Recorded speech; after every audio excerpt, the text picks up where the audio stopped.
ધાંગધ્રા સરકારી આયુર્વેદિક હોસ્પિટલ ખાતે સમર કેમ્પનું આયોજન કરવામાં આવ્યું હતું।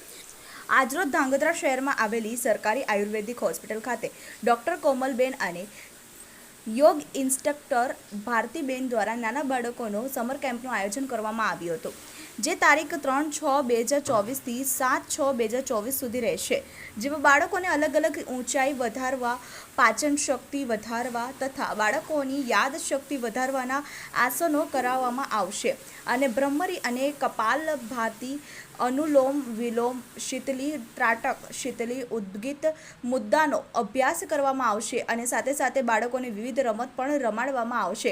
જ્ઞાન સાથે ગમતથી બાળકોમાં ઉત્સાહ વધશે। આ કેમ્પમાં કબડ્ડી, ખોખો અને ચિત્ર અને ફુગ્ગા ફૂલાવવાથી શ્વસન ક્રિયાની કસરતોનો પણ સમાવેશ કરવામાં આવશે। આવી જ રીતે ડૉક્ટર કોમલબેન દ્વારા બાળકોને સારા સંસ્કારનું સિંચન થાય અને બુદ્ધિનો વિકાસ થાય એ માટે આ કેમ્પ કરવાનો એવો હેતુ છે।